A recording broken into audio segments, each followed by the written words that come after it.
como les anticipaba, primer libro de Samuel, capítulo 2, verso del 27 hasta el 36, pero antes debemos hacer una ayuda a memoria. Como los conozco tan bien, yo sé que pocos recuerdan de lo que vimos la semana pasada, ¿sí? ¿Qué hablar de 2 semanas atrás?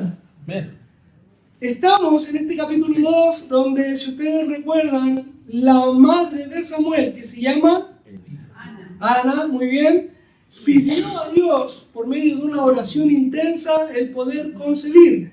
Dios le otorgó el favor de poder tener un hijo, el cual consagró el templo, lo entregó al servicio, en este caso de Elí, que era el responsable del templo en aquel entonces, para que el niño pudiese crecer también en gloria para con Dios. Así lo vimos por lo menos en el estudio anterior, donde este niño iba creciendo en gracia para con Dios y los hombres, al igual como menciona Lucas con respecto a Cristo. Esta acción que Ana llega a tener de entregar a su hijo, lejos de provocar una aflicción en su corazón, pudo haber tenido tristeza por despojarse de su hijo tan anhelado, pero no causa una aflicción, una tristeza, sino que todo lo contrario, lo que provoca en ella es una gratitud y un gozo tan inmenso, tan grande, que de su boca brota un himno, un cántico de adoración y agradecimiento a Dios. Eso es lo que comenzamos a ver desde el capítulo 2. Ahora, un paréntesis que es importante recalcar es que esto muestra de que la petición en sí misma de Ana, que era tener un hijo, no era lo que le llevaba al gozo, sino el hecho de haber sido escuchada, oída por el Señor. Si el gozo hubiese estado puesto en el niño, en el poder concebir, desde el momento en que ella se despoja de Samuel, hubiese perdido la alegría. Y fue todo lo contrario. El momento en que ella entrega al niño al templo, ella canta este himno tan hermoso en los primeros versículos de este capítulo 2. Luego nosotros vemos el contraste que fue el estudio anterior, que existe en este niño que está creciendo en devoción y en servicio para Dios, y vemos la diferencia que hay con los hijos ya adultos, incluso de Elí. Muchachos que pecan deliberadamente delante de Dios al robar de las ofrendas que eran consagradas al Señor por el resto del pueblo, además incluso de tener relaciones íntimas con las mujeres que servían en el templo. Esto, algunos autores hablan acerca de un abuso que había con respecto a estos hijos de Elí. Al tener una autoridad sacerdotal en el templo y estas mujeres prestaron servicio en el lugar, ellos tenían como un rol de, digamos, jefe, una jefatura sobre ellas, la cual utilizaban para poder tener relaciones con ellas, lo que provocó también la ira de Dios contra esta familia. Hoy día vamos a ver la respuesta a estas acciones despiadadas de parte de los hijos de Elí. Hoy día nosotros vamos a ver un mensaje para Elí propiamente tal, pero también incluye a toda su familia, no solamente a los hijos despiadados, sino que a todos los varones de esta familia sacerdotal. Esto completamente por causa del pecado que hay en ellos, que incluso hoy día vamos a ver que Elí era participante, quiéralo o no. La semana anterior decíamos de que él no puso freno, él no limitó este pecado dentro de sus hijos.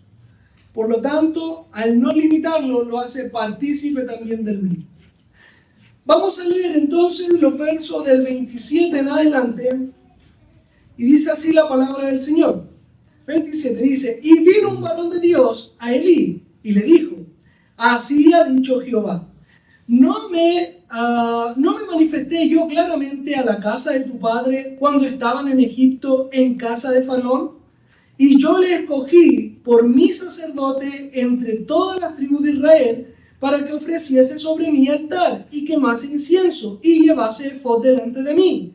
Y di a la casa de tu padre toda la ofrenda de los hijos de Israel.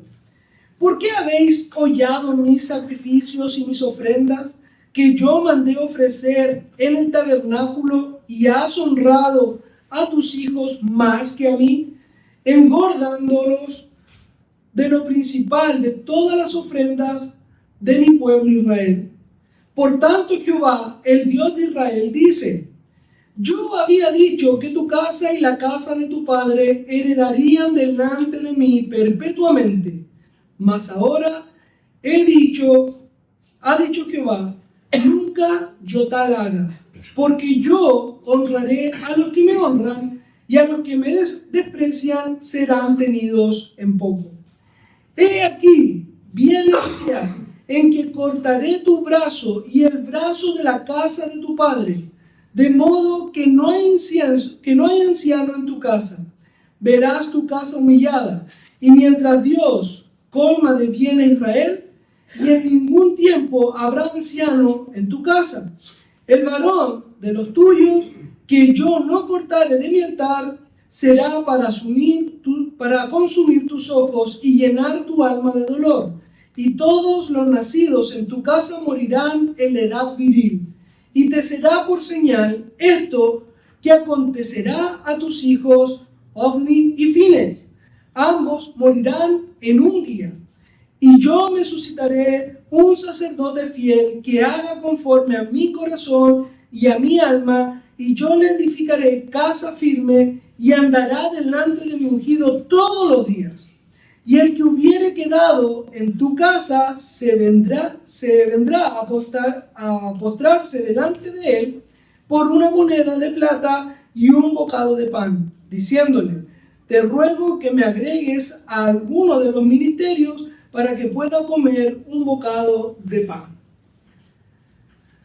Duro mensaje el que trae este varón de Dios. Partamos por esto. ¿Quién es este hombre? ¿Alguien sabe? ¿Quién sabe? Un premio para el que sepa. ¿Sí? ¿Usted sabe? No, yo no sé. La verdad es que la Biblia no lo dice. Por lo tanto, no se sabe quién es este varón que se ha levantado delante de Elí para traerle un mensaje. Cuando yo preparaba esta porción, cuando estaba reflexionando en ella, lo primero que se me vino a mi mente fue un profeta presentándose ahora no delante de un sacerdote, sino que delante del rey. ¿Recuerdan qué puede ser? ¿Alguna similitud en lo que están viendo aquí? No igual, pero similar. ¿Ya? Un profeta que se llamaba Natán, que va delante de David, ¿correcto? Va delante de David y le habla acerca de esta Betsabé y de Urías, y le cuenta una historia muy dolorosa para David, de acuerdo a una ovejita que tenía un hombre que era la única posesión que tenía, versus otro que tenía muchas. ¿Se acuerdan?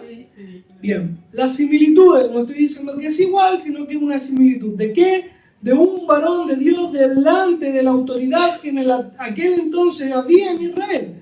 En este caso es Elí, en el caso de Natán fue David. Según de Samuel 12, por si acaso alguno después lo quiere leer. Las similitudes que acá nosotros podemos ver es que hay un obrero, un siervo del Señor encargado de llevar un mensaje que lamentablemente no es grato para el obrero. Mi querido, a veces comunicar el mensaje de Dios no es tan grato, porque el mensaje de Dios habla de una verdad fundamental para el arrepentimiento. ¿Saben qué es? Que somos pecadores. Es difícil decirle a una persona: tú eres pecadora. No aceptamos, duele, remece en el interior que te digan que eres mentiroso, que eres ladrón, que eres avaro, que eres codicioso. Todas estas cosas impactan a nuestra vida y a nuestra visión natural, porque creemos ser mejor de lo que realmente somos. Pero cuando nosotros comenzamos a hablar del Evangelio de Dios, debemos llegar con esta verdad. Decirle al otro que necesita de un Salvador, que necesita de arrepentirse de sus pecados. A veces no es grato, pero el Señor también produce la paz, produce el gozo en transmitir este mensaje tan brusco muchas veces. Así este varón se presenta delante de Elí para traerle un mensaje acerca de su familia. Rápidamente vamos a pasar a ver el mensaje, pero quiero destacar algunas cosas. Hoy día se levantan muchos pseudo profetas. Y si ustedes logran darse cuenta, las profecías que traen hacia la iglesia generalmente son de bendición de parte de Dios. Dios quiere prosperidad, Dios tiene preparado algo bueno para ti, el Señor quiere que tú seas cabeza y no cola y qué sé yo. Siempre, constantemente estos profetas traen solamente bendición a la iglesia de Dios. Pero si ustedes se dan cuenta, con los profetas de las Escrituras es todo lo contrario. No fueron aserrados, no fueron colgados, no fueron apedreados, no fueron linchados porque trajeran bendición a los reyes. El mismo profeta Elías confronta al rey de aquel entonces por haberse casado con la esposa de su hermano.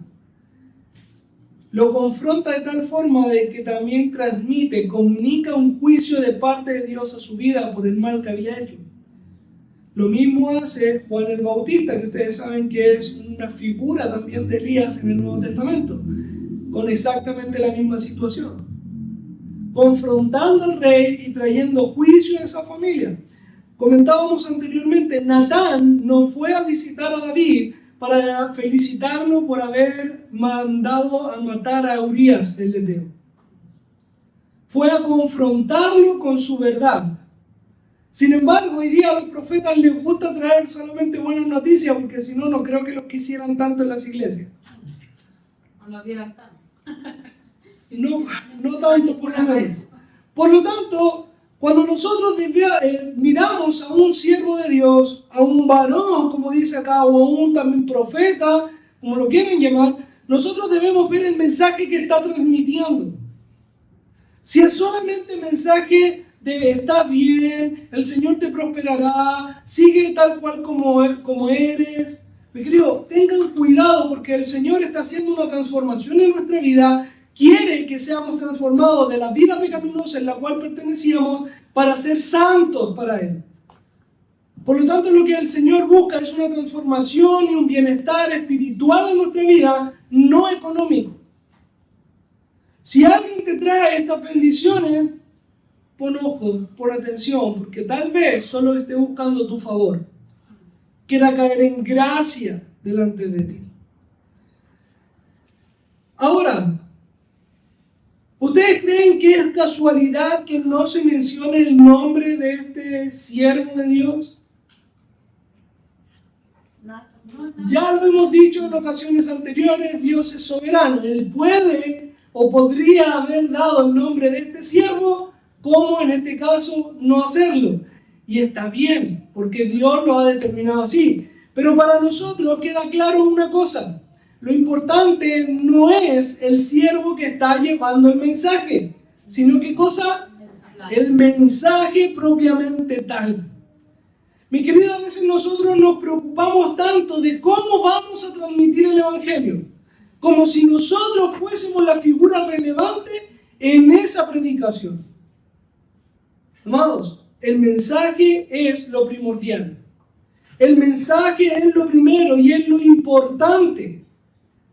Por lo tanto, cuando nosotros somos llamados a predicar el Evangelio, no nos preocupemos cómo debemos hacerlo. No me refiero a que lo vamos a entregar a lo loco, todo al revés, o desfigurado, o predicar a lo mejor salvación por obra. No, me refiero a que teniendo claro la salvación y el Evangelio que predicamos, ven y preocúpate de entregar el Evangelio puro. Lo demás lo hace el Señor.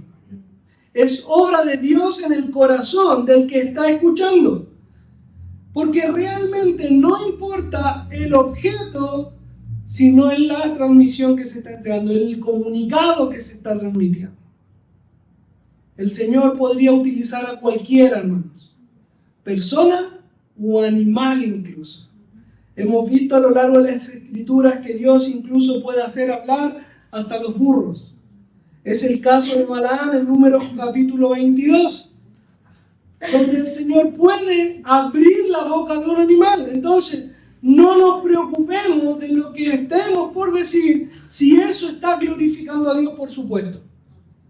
Con el conocimiento y la sabiduría que proviene de Dios. Insisto, no es hablar a lo loco, no es decir las cosas mal, se trata de que si el contenido está claro en mi corazón, está claro en mi cabeza, basado en las Escrituras, no te preocupes, ¿cómo lo vas a decir? Porque el Señor está obrando por medio de ti. Por lo tanto, mis queridos, tengamos claro que lo importante es el mensaje de Dios que se está transmitiendo y no el nuestro. Hablamos acerca del mensajero, sabemos poco de él, por lo tanto no podemos seguir avanzando en cuanto a ello. Solamente aplicar estos textos a nuestra propia vida. ¿Para qué? Para enfocarnos en lo realmente importante. ¿Qué decíamos? El mensaje. ¿Cuál es el mensaje que en este caso este hombre trae a la casa de Elí? Verso 27, la segunda parte, así ha dicho el Señor, ¿no me manifesté yo claramente a la casa de tu padre cuando estaban en Egipto en casa de Faraón? Es Dios mismo el que ha escogido la casa de Elí.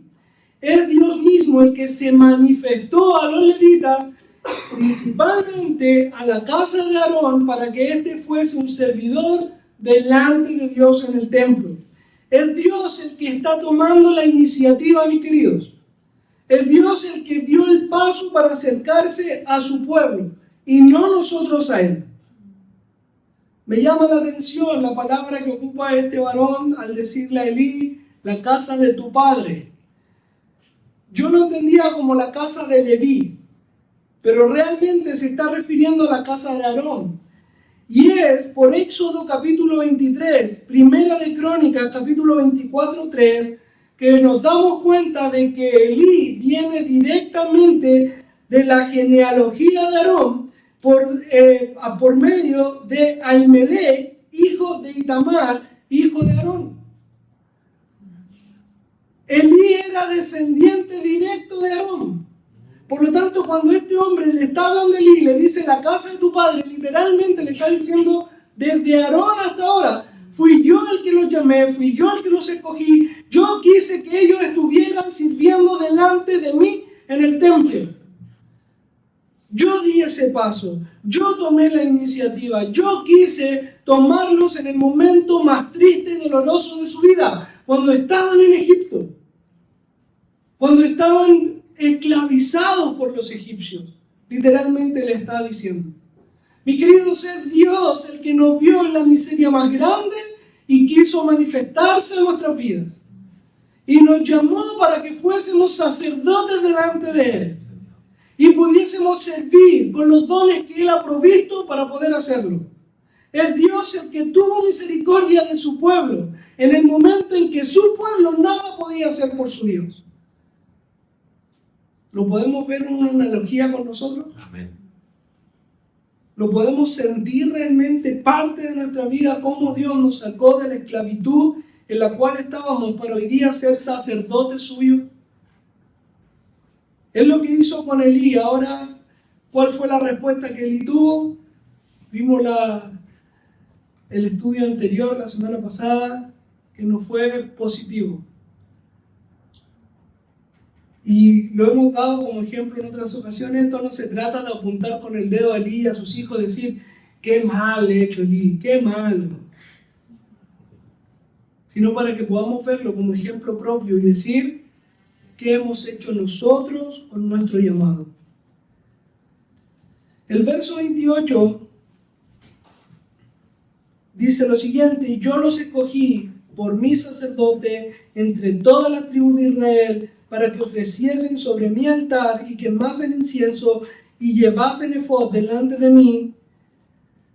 Y di a la casa de tu padre todas las ofrendas de los hijos de Israel. Es decir, Dios ha entregado todas las bendiciones en este llamado para servirle. Dios ha asegurado una bendición para su pueblo, un cuidado para su pueblo y aún una provisión para su pueblo. Hablando incluso del primer punto con respecto a los nuevos profetas, todos te garantizan esto, que Dios quiere la bendición, pero que eso ya está establecido al ser hijo de Dios. Dios se preocupará de nosotros. Por lo tanto, cuando estos profetas se levantaban contra Israel, era para amonestarlos por el pecado que estaban haciendo, y esa era realmente la importancia del profeta. Conducir a Israel o al pueblo de Dios por el camino correcto, no para garantizarle algo que ya Dios había establecido, que Él proveería de todas sus necesidades espirituales, incluso las materiales. Eso ya es propio del Hijo de Dios. Dios guarda de nosotros, cuida nuestra salvación, nos preserva como hijos suyos, sustenta cada una de nuestras necesidades. Por eso Él permite que podamos orar incluso por ellas. Danos el pan de cada día. Porque es una garantía de parte de Dios para nosotros. Por lo tanto, no necesitamos que nos lo estén recordando como una profecía tan relevante, sino que el profeta y el siervo de Dios debe llevar a la amonestación. Ahora Dios hace una aclaración por intermedio de este siervo. Yo los escogí para que sirvieran delante de mí. Esto está en Levítico capítulo 7, versos 35 y 36. Cuando llama a Aarón y a sus hijos para ser sacerdotes delante de él. Pero si tú avanzas en Levítico, desde el 7 hasta el 10, tú te vas a encontrar con un hecho muy similar a lo que está pasando acá ahora en los tiempos de Samuel. Los hijos de Aarón, los dos mayores, ofrecen un fuego extraño delante de Dios y son aniquilados. Ambos. Similar a lo que se está diciendo de los hijos de Eli. ¿Coincidencia? Lo dejo a criterio personal. El llamado que se está haciendo acá es a tomar en cuenta el lugar que Dios ha puesto a esta familia. Desde Aarón en adelante, siendo todos los levitas útiles para la obra, de la familia de Aarón fueron ellos llamados para ser sacerdotes. Acuérdense que levita era una tribu completa que estaban destinados a trabajar en las distintas áreas, pero como sacerdotes propiamente tal, venían de la casa de Aarón.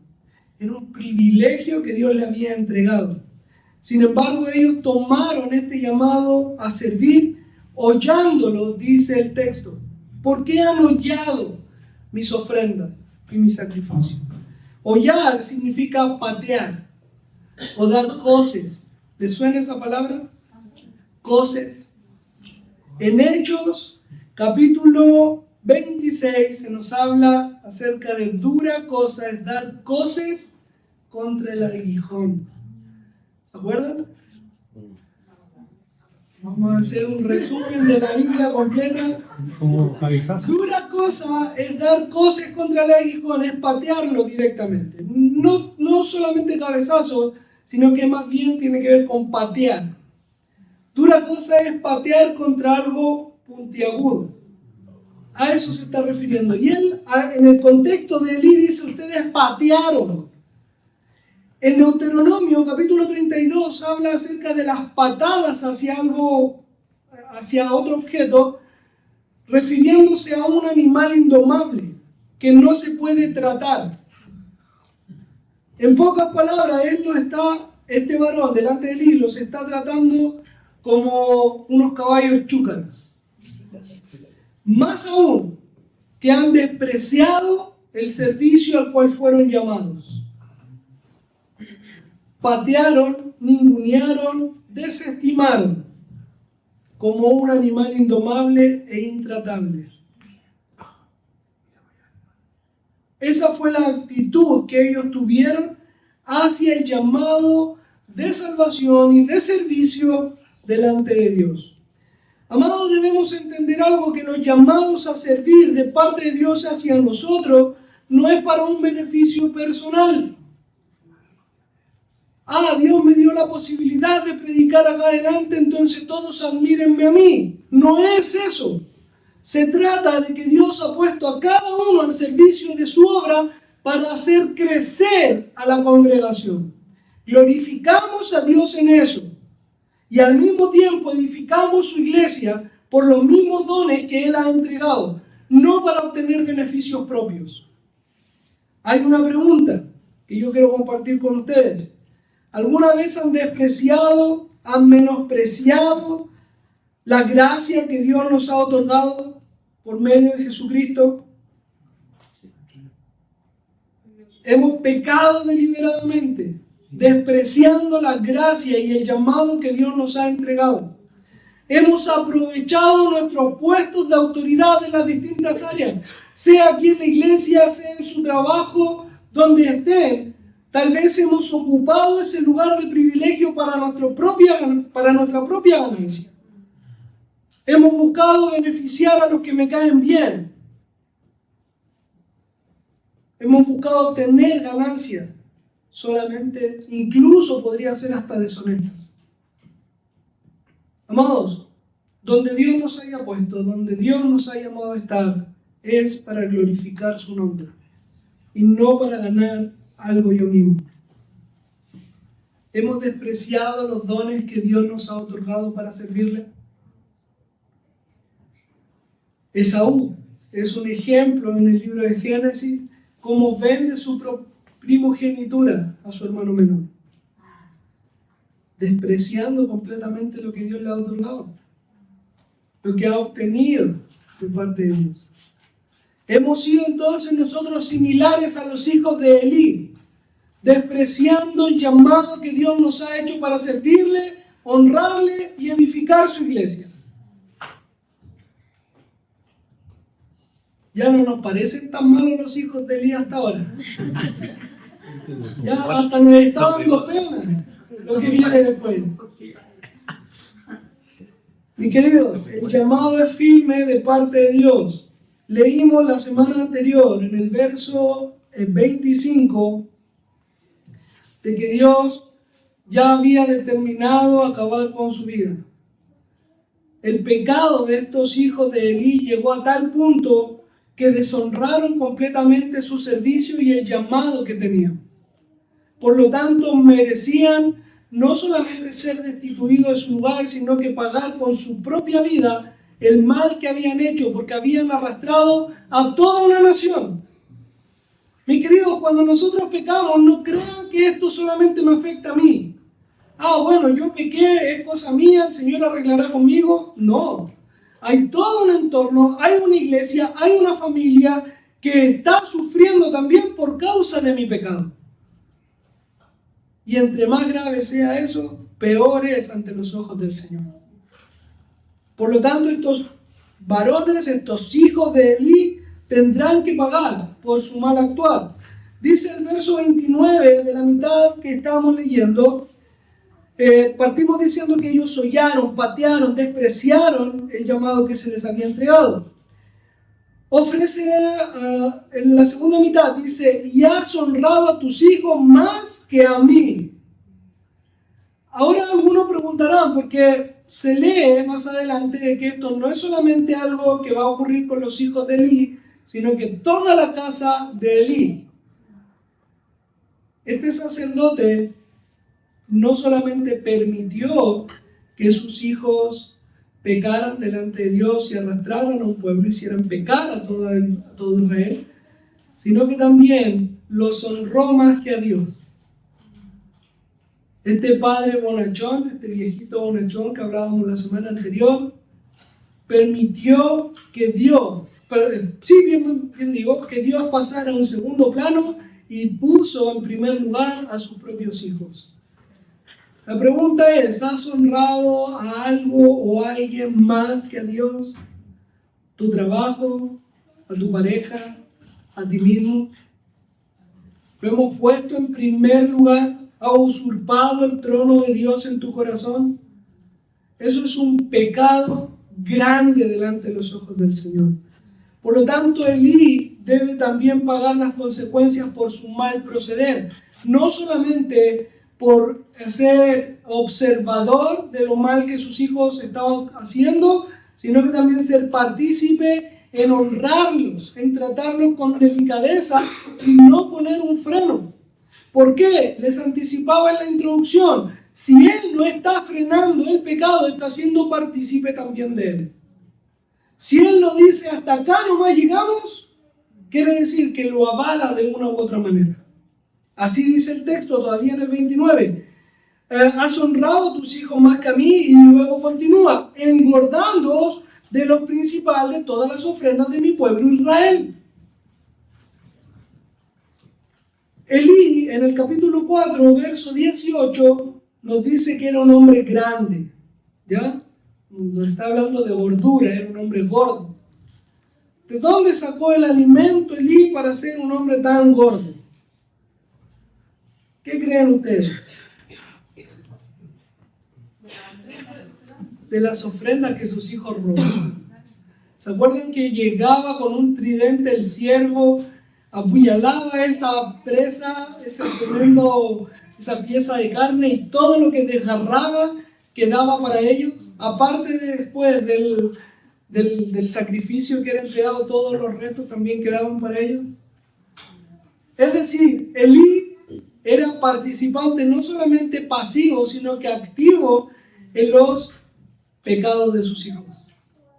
No solamente no les decía nada por lo que estaban haciendo, sino que después en la mesa comía de ese robo. Era un verdadero participante del pecado, y eso no pasó desapercibido ante los ojos de Dios. No solo no dijo nada, sino que comía y hacía participante de su propio pecado a sus hijos. Tenía un problema con la comida de Elí, y sus hijos lo sabían, y se aprovechaban de eso.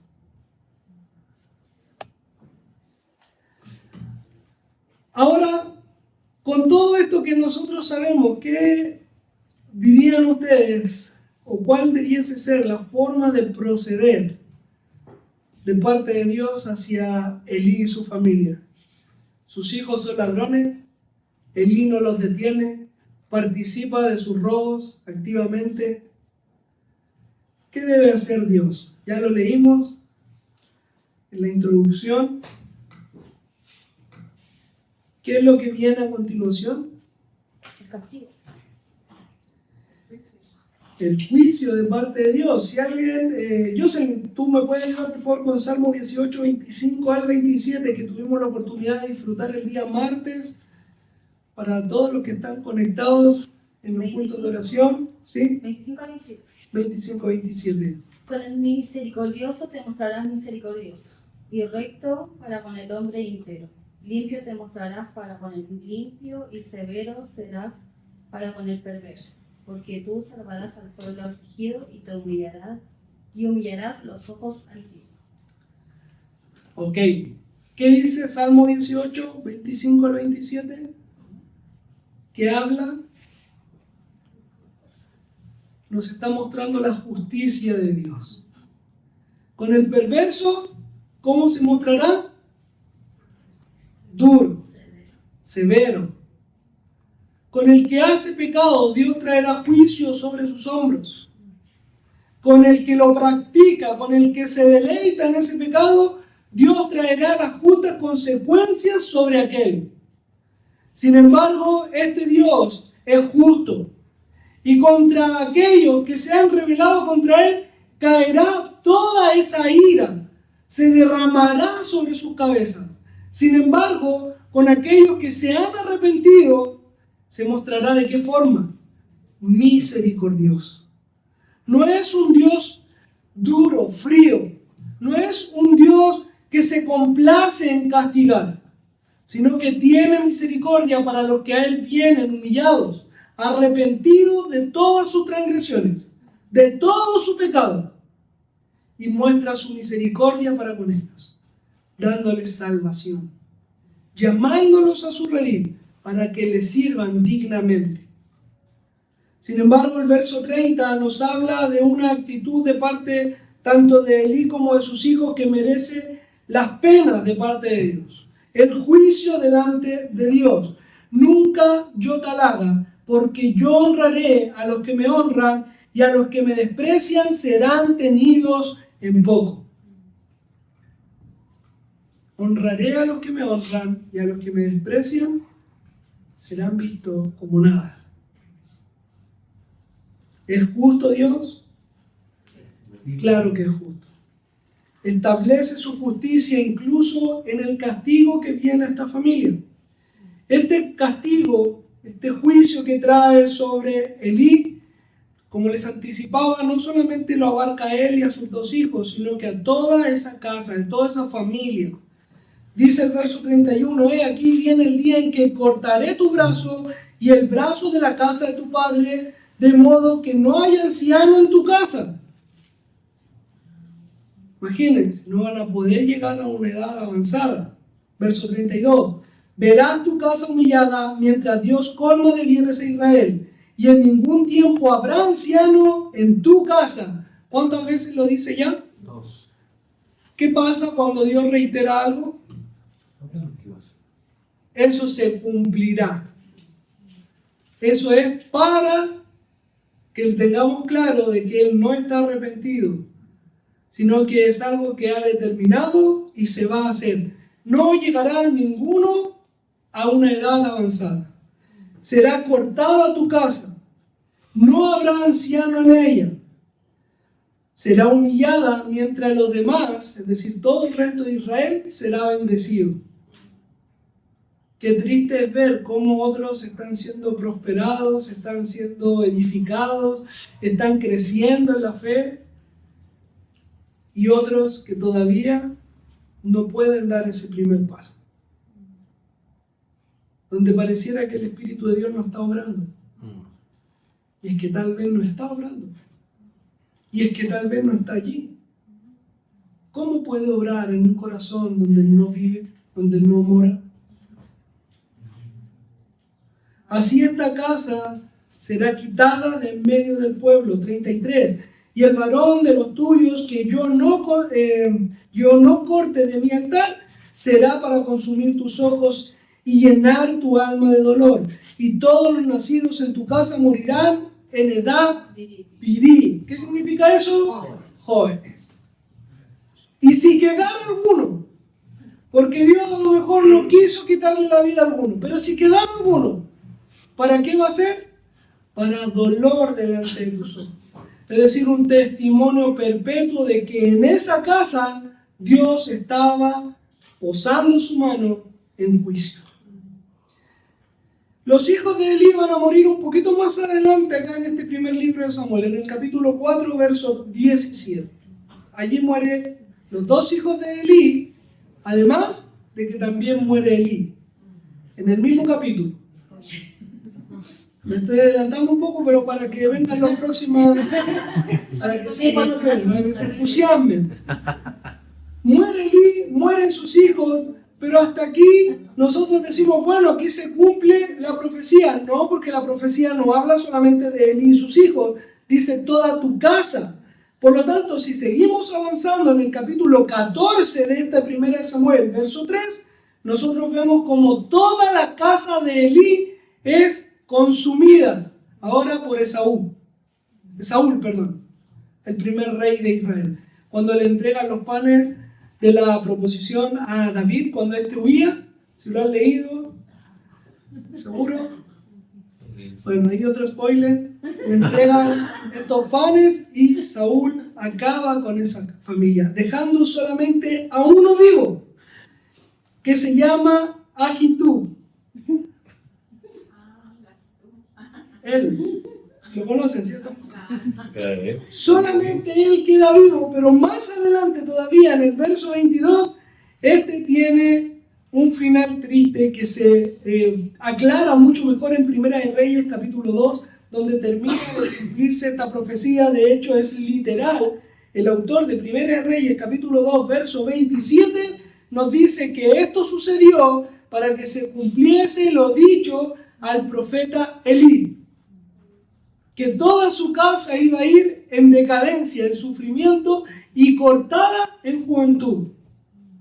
Mis queridos, con Dios no se juega. Y Él ya determinó en su corazón que esto fuese así, y nadie puede detener su mano.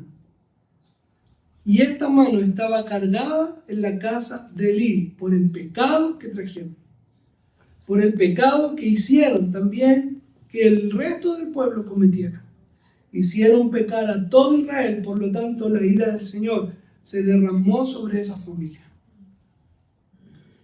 El verso 35 nos dice, y yo me suscitaré un sacerdote fiel, que haga conforme a mi corazón y a mi alma.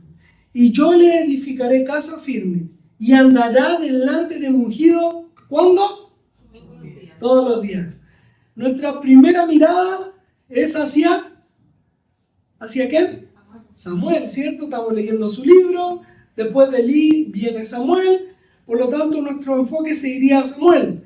Solamente que en esta profecía se nos adelanta que va a andar delante de su ungido, ¿cuándo? Siempre. Todos los días. Es decir, no es alguien que pueda tener un determinado periodo. Entonces, si nosotros dijésemos, fue Samuel, Samuel murió antes que David. Entonces Samuel no podría haber sido el cumplimiento de esta profecía. Si nosotros avanzamos un poquito más en los textos, por ejemplo en Primera de Reyes, capítulo 1, verso 8, o en el capítulo 2, verso 35, nos vamos a dar cuenta de un nombre que destaca, Sadoc. Sadoc y su familia continuaron este legado de servidores de Dios, de verdaderos ministros para Israel y para Dios mismo, que pudieron servir en los tiempos tanto de David como de Salomón. Pero, si nosotros seguimos avanzando, por ejemplo, en Ezequiel 48:11, o en el 44:15 del mismo profeta Ezequiel, nos vamos a dar cuenta de que esto habla más allá de una profecía para una familia específica. Y no solamente para el ungido David o Salomón, sino que para el ungido Jesucristo. El Señor ha levantado sacerdotes para servir a aquel ungido que reinará para siempre. Apocalipsis 26, ¿qué dice? Bienaventurado y santo el que tiene parte en la primera resurrección. La segunda muerte no tiene potestad sobre esto, sino que serán sacerdotes de Dios y de Cristo y reinarán con él 1000 años.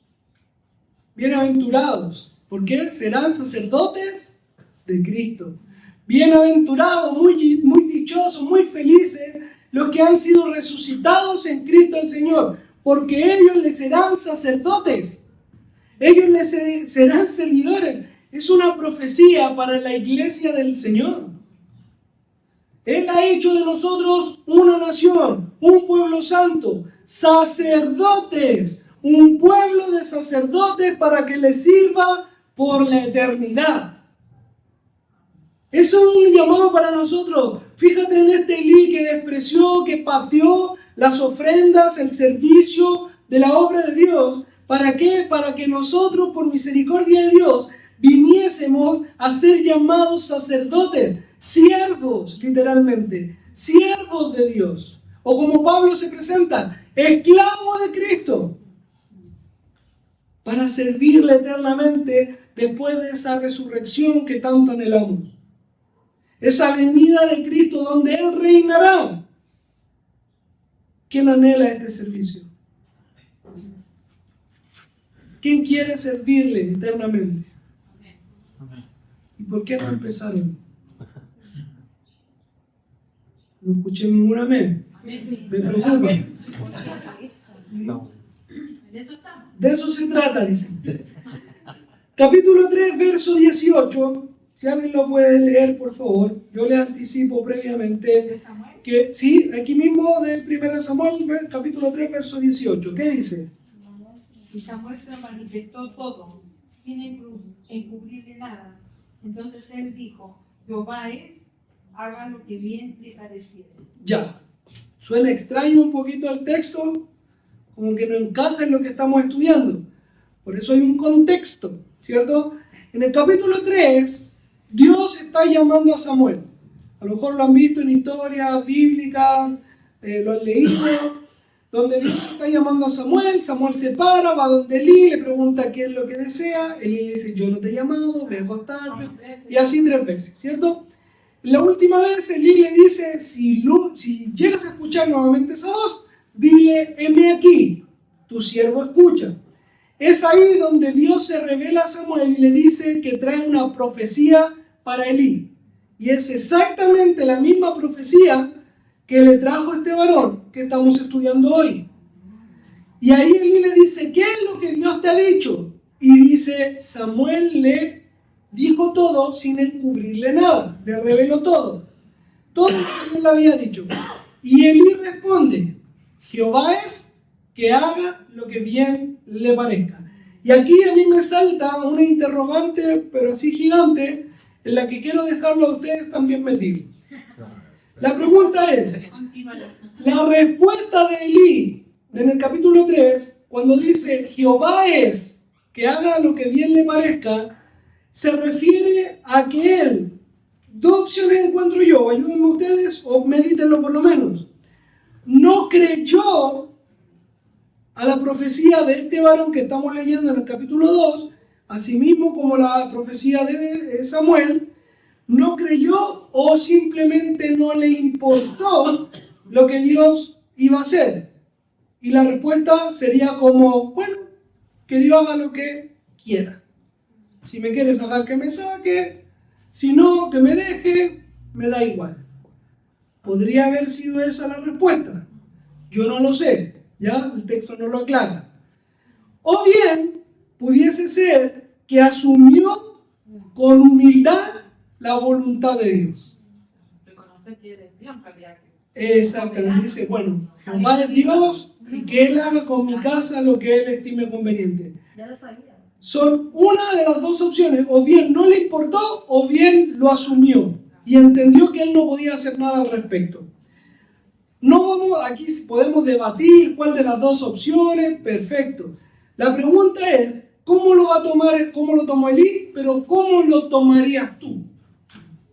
¿Cómo tomas tú el llamado que Dios ha hecho para servirle? Veíamos anteriormente que ahora nosotros somos los servidores de Dios.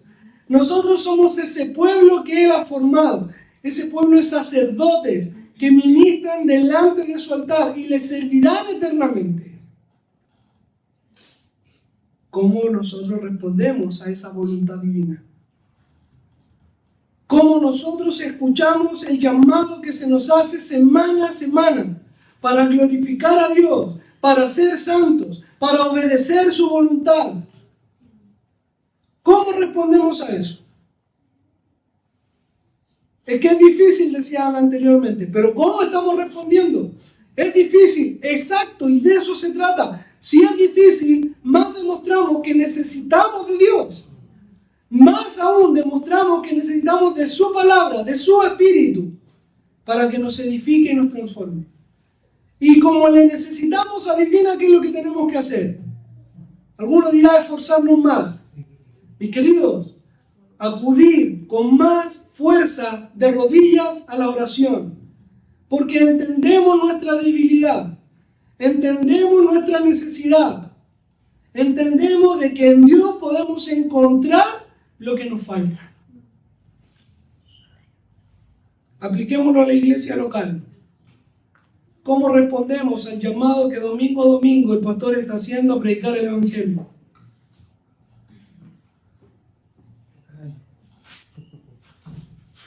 Ese silencio es incómodo, preocupante. ¿Cómo estamos respondiendo a eso? Somos sacerdotes, ministros de Dios, llamados a glorificar su nombre por la eternidad. Y parte de eso es obedecer al mandato que Él nos ha entregado. Conclusión. En primer lugar, recordar de que lo relevante no es el mensajero, sino que el mensaje. En segundo lugar, Dios es el autor y el consumador de todo. Él nos ha salvado y nos ha escogido para servirle. Por lo tanto, agradezcamos y glorifiquemos su nombre por ello. En tercer lugar, Dios nos ha dotado de dones para ministrar con sabiduría a los santos, no para beneficiarnos a nosotros mismos. Lo que Dios me ha dado es para su gloria y su honra, y no para mi satisfacción, no para mi deleite. Cuarto, nada, absolutamente nada ni nadie puede ocupar el lugar de Dios. Cuando nosotros honramos a algo o a alguien más que a Dios, estamos usurpando su trono. Y nada puede ocupar ese lugar. Quinto, participar de la maldad de otros, no detener la maldad de otros es participar de la misma. Como Elí, que no detuvo, pero participó. Exactamente igual pasa con nosotros. Si no detenemos, somos partícipes. Sexto, todo lo que el hombre sembrare, eso también cosechará. Y allí es donde nosotros vemos la justicia de Dios aplicada en todo ámbito de nuestra vida. Séptimo, si no estamos cumpliendo el propósito de del servicio que Dios nos ha llamado, Dios se lo puede dar a otro. Fue el caso de Elí. Habiendo sido Aarón llamado para ministrar delante del templo, en los tiempos de Elí fue quitado y fue entregado a Sadoc más adelante y a su casa. Octavo y último, pregunta con respecto a lo que hablábamos en último lugar del verso 35. ¿Cómo responden ustedes frente al llamado que Dios te hace por medio de su palabra? Semana a semana Dios nos amonesta de una u otra forma, nos llama de alguna manera, nos insta, nos ordena. ¿Cuál es nuestra respuesta a esa voz que Dios está haciéndonos oír domingo tras domingo, día tras día, cada vez que leemos su palabra? ¿Somos un Elí? ¿Queremos ser como Elí? Es momento entonces de pedir a Dios por su misericordia para que transforme nuestra vida. Que el Señor les bendiga, que el Señor también les bendiga.